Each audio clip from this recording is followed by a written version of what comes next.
KvK matchmaking in Rise of Kingdoms has been a topic of discussion for what feels like ages, like quite literally since the beginning of time. People have been talking about matchmaking for KvK, and today, ladies and gentlemen, we actually have an update from the developers about the matchmaking issue. So we're going to jump right in and figure out what exactly the developers are saying about this, and I'll give you guys my thoughts and opinions on everything. But first, what's going on, guys? Cheers. Now, as you guys know, I'm a sponsored partnered creator with Rise of Kingdoms, so if you want more raw content, consider subscribing down below. We are so close to 100,000 subscribers, which is wild. All right, let's jump right in here. Greetings, Governor. Recently, we've seen widespread discussions among players regarding matchmaking. We have carefully reviewed these discussions and analyzed the key issues raised. We would like to provide our responses and clarify the current state of matchmaking to address your concern. WROK for addressing our concerns. If you have any thoughts or questions about what we've discussed today, please don't hesitate to voice them in the community. Your feedback will be invaluable as we fine-tune our plans for the future. Okay, question. KvK matchmaking needs work. There isn't enough transparency about how matchmaking works, and the statistical gap between camps can be too wide, affecting the overall gameplay experience. True, brother, big true. Thank you for your feedback. We sincerely apologize for the unsatisfactory experience some players encountered in the recent KvKs. Regarding the issue of data transparency, we found that the data that most governors are concerned about is often not the data we actually use for matchmaking. Our actual matchmaking algorithm is primarily based on the following factors from highest to lowest priority. Number one, overall progression of active governors. That's actually really interesting. So first of all,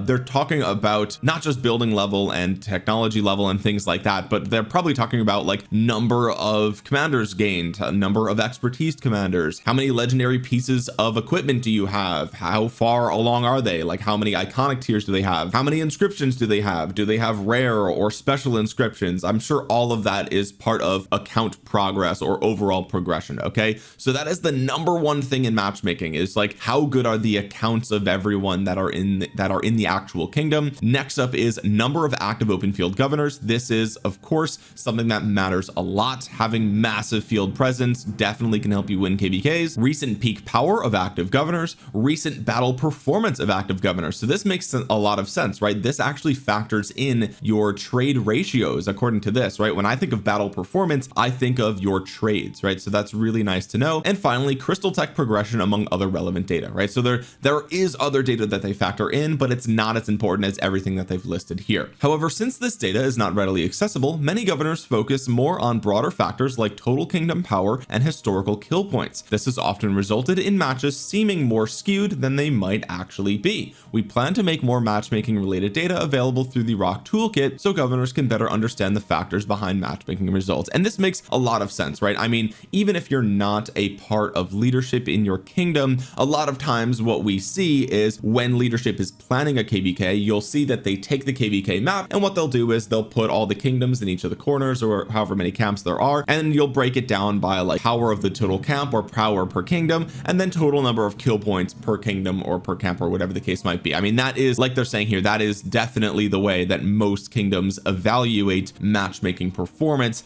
And apparently, according to this, matchmaking is not looking at total kill points. I mean, it might in the other relevant data, but it seems like that's not that important, right? Now, of course, the recent peak power of active governors, that is relevant, right? So power does definitely contribute here, or at least the recent peak power, but it seems like kill points don't even matter that much. I mean, I guess recent battle performance is relevant, right? Like if, you know, two kingdoms, let's say on average, two kingdoms have similar amounts of trade ratio, right? Like let's just say on average, this kingdom trades 1.2 to 1, right? In terms of like severely wounded. But if kingdom A has twice as many total kill points, but it's still the same ratio, that probably factors in more heavily, right? Like they have more kills at the same ratio. So I think this is important, right? Having more matchmaking related data available to governors will be super important with how people actually view the KvKs, right? Because again, you know, a lot of kingdoms use the power and kill point, and look, I'm not in leadership, right? But I can just tell you what I've seen. It seems to be the case that most kingdoms do look at like power power and total kill points, and they try to figure out how those pieces fit together. But the reason that we do that is because we don't have any other data. Like, we can't see how many open fielders does this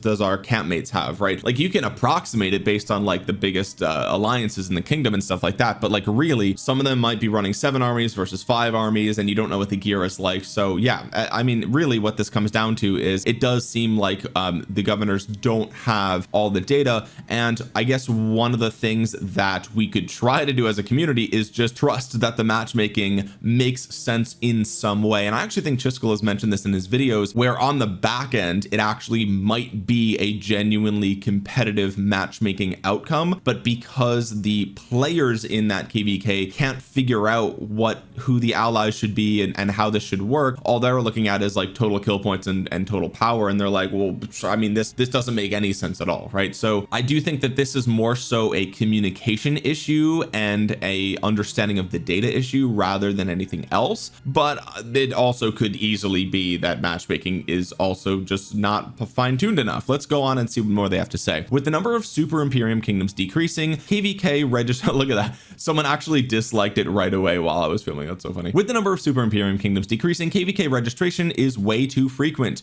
Will you consider reducing the frequency of KvK registration and reducing the number of maps? Having more kingdoms in the matchmaking pool could improve matchmaking quality. We've previously adjusted KvK frequency, but feedback from governors and community discussions showed a wide range of opinions on that change. In the near future, we'll conduct another survey specifically on KvK registration frequency to gather more governor input. Based on the survey results, we'll make adjustments that better meet the needs of the community. Yeah, I think, you know, if you look at Imperiums versus like CC kingdoms, the frequency with which they want to, you know, matchmake is going to be very different. Honestly, some kingdoms need a long recovery period, and other kingdoms have like crazy fighters who are just, they've got the resources, they'll buy the bundles, they don't care, they just want to play KvK. Next question: the new Crystal Tech rework has magnified numerical advantages. Our kingdom has fewer people and often struggles to face off against larger kingdoms. Answer: we're aware of the battlefield changes caused by the Crystal Tech rework. Going forward, we plan to adjust the weight that active governor population carries in the matchmaking algorithm to better accommodate the current KvK environment. Yeah, I think active governor population should be probably the number one thing that they care about. I mean, overall progression does matter a lot, but let's say you have like 10 super good accounts, right? Like, I'm talking, they're running 7 armies, they can rally and garrison, right? And you're going up against, you know, 25 average accounts, maybe accounts like mine, or even a little bit worse. Those 25 players are probably going to win open field engagements. Even if their trades aren't great, they're just going to have the numbers, right? I mean, it helps with refresh times and things like that. I'm really interested to see what they do here. Okay, moving on to the next question: camp balance should be better ensured during matchmaking. Situations where one camp is disproportionately strong or weak, such as 3 strong 1 weak or 3 weak 1 strong, should be avoided. Answer: thank you for the suggestion. Our matchmaking algorithm primarily considers overall statistical balance. However, we understand that from a governor's perspective, even if a camp is composed of multiple kingdoms and is balanced statistically, it can still be difficult to compete against an Imperium kingdom camp with similar stats. In the future, we plan to adjust the algorithm to account for these situations, aiming to make camp composition more balanced, for example, achieving an even 4 camp distribution or at least a 2 strong 2 weak balance. And I think this kind of goes back to their first answer, where it's like, based on the data that they have that we can't see, there is a balance here. But again, if the players can't see that balance or they can't figure it out, then it doesn't really matter. So in that case, it would make sense to just make it look obvious, right? Like, just make it obvious what the balance actually is. That way we can have more fair matchmaking results. Okay, let's go on to this next question, because this has people freaking out. Okay, pilots have an outsized impact on the current KvK ecosystem. Without them, it's difficult to stay competitive, but relying on them also makes it hard to maintain a stable, connected community. This is an excellently worded question that actually hits the nail right on the head. Okay, let's see the answer. We'll soon be adding a war frenzy duration limit feature, which we hope will help curtail excessively long open field battles. This feature will be pioneer tested in a handful of newly open KvKs. Based on player feedback and test results, we'll make further improvements before rolling out to all kingdoms. In addition, we'll continue experimenting with adjustments to the battlefield environment and KvK pacing to help mitigate the impact of piloting on the overall war ecosystem. Now, as you can see, there is a vocal minority of people that are very upset about this, and I think they're upset for 2 reasons. First of all, this actually doesn't specify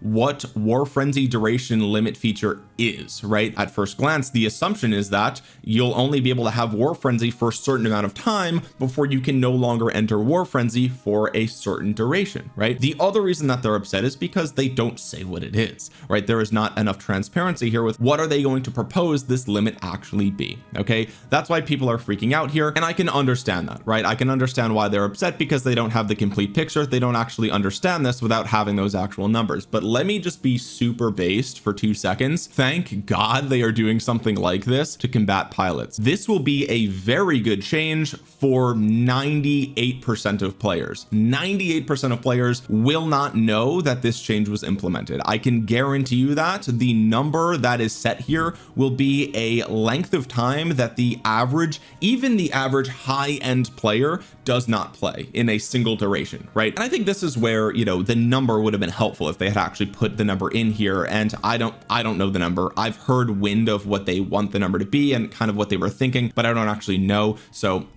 I'm not at liberty to say here. When it comes into the game, it'll come into the game. But you know, people are freaking out. But what happens when we find out that it's 18 hours, right? Let's say it's 18 hours of war frenzy and then you get a limit. Okay, well, how many people are playing 18 hours straight with war frenzy the entire time? It might be you, and you might be part of that vocal minority. But if we zoom out, I think this is the thing that high-end players really struggle with, is that they can't see the game for what it actually is. They only see it through this narrow veil that they're peeking through because they've been in an Imperium kingdom for many months, or they're always in high A seeds, or whatever the case might be. I guess one of the benefits that I have as a content creator is that, you know, I'm sometimes making videos about YSG, or I'm making a guide for Alexander the Great, and people like the high-end endgame players are like, oh my god, Omniarch ran out of content, right? Like, he has no idea. Why is he talking about a KvK1 commander in 2025, right? And the answer is that no, I'm updating the guides because there's this whole section of the game that the high-end endgame players don't even interact with, because they don't even know that there's new players every day. There's constantly new people joining the game, right? So the game is actually massive, okay, and the number of high-end players is very small, and the number of high-end players that will be affected by this is even smaller. Okay, now if it comes out that this duration limit is 6 hours, of course everyone will freak out. I'll be upset about that, absolutely, right? But let's just use a little bit of logic here. Okay, Rise of Kingdoms is not just a game that we enjoy, but it's also a business, and any gaming company that has a live service game, one of their goals is to get you to play as much as possible, right? So what they're going to do is, I mean, again, just use a little bit of logic here. They're going to set a duration that exceeds the normal play duration of a regular player, and specifically targets accounts that are online longer than one human being typically ever is. Does that make sense? Like, can we just all relax here for a second? Like, they will set this number to a number that they are almost positive is only achieved by accounts that are using pilots. Okay, and then we get to the part of, are pilots a problem? Okay, the answer is not, and this is not my opinion, by the way. Pilots are one of the biggest problems in Rise of Kingdoms that is actually killing the game. It's not, that's not my opinion. That is actually what is happening. The two biggest problems that Rise of Kingdoms faces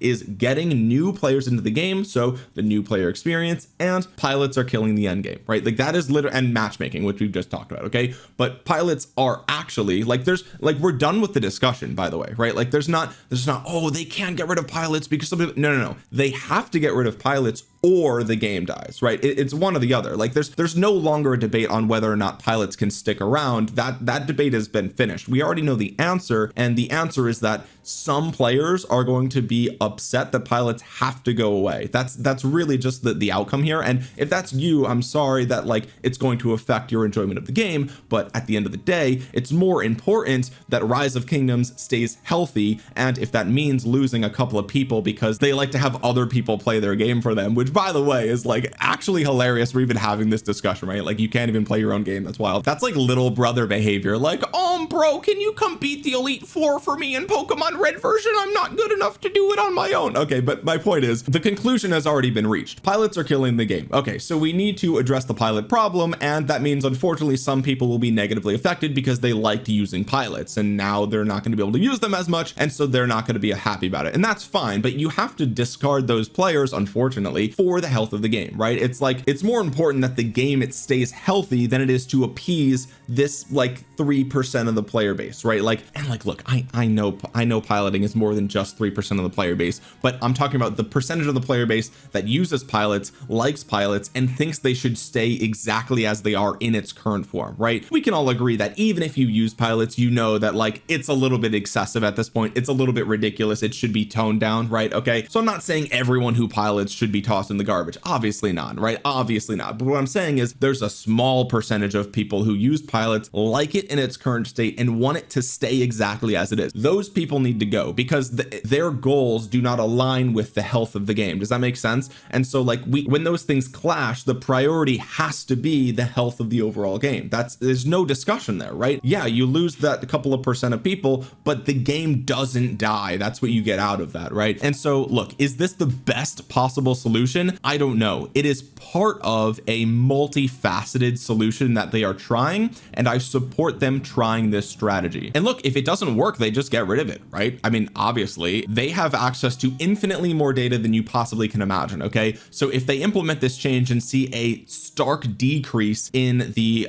playtime of the entire game, well, then they'll just revert it, right? Like, I mean, like, what are we talking about? Like, they're just going to change it back. Okay, but it's one of those things where it's like sometimes you got to cut off a limb to save the individual, right? Like, that's what we're doing here. Okay, and look, if you're playing the game for more than like 18 hours a day and being in war frenzy that entire time, okay, and I just made up that number, I have no idea what the actual number is, but like you probably should play a little bit less if we're being honest. Like, can we just be honest, right? Like it's a mobile game, you know what I mean? Like have dinner with friends or family, or like go outside, or like go to work, you know what I mean? Like, what are we talking about? It's a video game, you know what I mean? Like, maybe this is just a reality check for these people who are upset and they're like, oh dang it, now I gotta go make friends, this sucks. Anyway, let's move on to the last question here. Can you improve the reward mechanics for KvK? Right now the costs for losing are too high, and many kingdoms try to ensure safer outcomes through diplomacy. True. This is actually another big part of matchmaking, by the way. Thank you for your feedback and suggestion. We're aware that in some lost kingdoms, diplomacy has led to, quote, guaranteed victories, which is not the kind of gameplay experience we intend for our players. We're currently exploring adjustments to the KvK reward system to help reduce such situations and to improve the overall experience in lost kingdoms. We'll share more details once our plan is confirmed through face-to-face with the developers. Thanks for supporting Rise of Kingdoms. Enjoy the game. Okay, so I totally agree, right? I completely agree.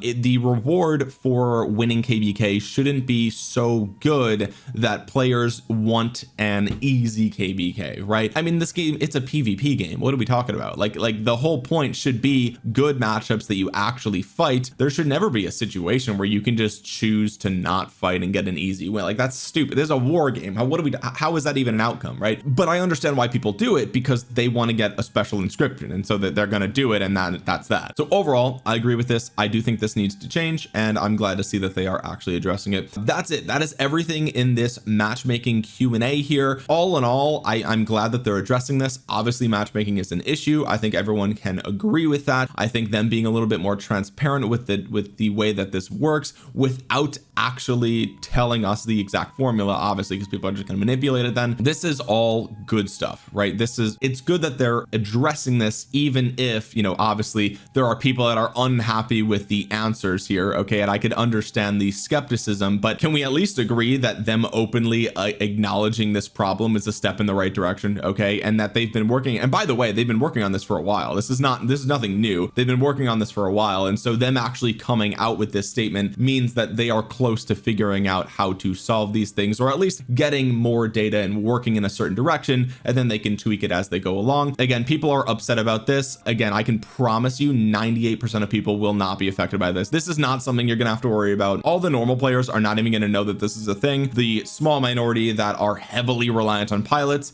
yes, you will notice this. Yes, you will have to pilot less often. Thank God for that. If you don't like it, GG, I don't know what to tell you. But we can't keep catering to this small group of people that is just ruining the game. I mean, it is what it is. I know that's gonna hurt feelings, but like, I don't know what you want me to say. Like, we're all heavily invested in this game when it comes to time, money, and community, right? We love this game. We want to see it last as long as possible. And again, the discussion of are pilots killing the game is over. We already know the answer to that. The answer is abundantly clear. The only people that disagree with that answer are people who are biased in favor of using pilots, obviously, right? You've got an ulterior motive, so you want to keep using pilots. I get that, but unfortunately, again, like I said, those people, we can't cater the game around them anymore. It's just not good for the future of the game. So I'm glad to see that they are taking steps in the direction of solving it. And again, there's absolutely no reason to freak out over this. This is not a big deal. It's not going to affect you unless you pilot. If it does affect you and you don't pilot, then it's probably time to log off anyway, unless they make this number super short, in which case I will make a video. I promise you guys, if this number is too low, I'll make a video. I will make a video saying, wow, I can't believe they put a 6-hour war frenzy duration limit. That's insane. They don't know what they're doing, right? I will make that video if this is an actual problem for the majority of actual players, but I suspect that it won't be, because the goals of the company are to get people to play as much as possible, okay, while simultaneously cutting off the pilots that are keeping some of these accounts online for 36 plus hours. No one's playing for 36 plus hours without at least taking a little snooze. Okay, anyway guys, let me know what you think in the comment section below. I'm sure you guys will, because this is a hot button topic. While you're down there, drop a thumbs up on the video. It really helps out the channel a ton. Subscribe if you're new here, and with that being said, guys, thank you so much for watching. This is Omniarch. I'll talk to you guys again soon. Peace.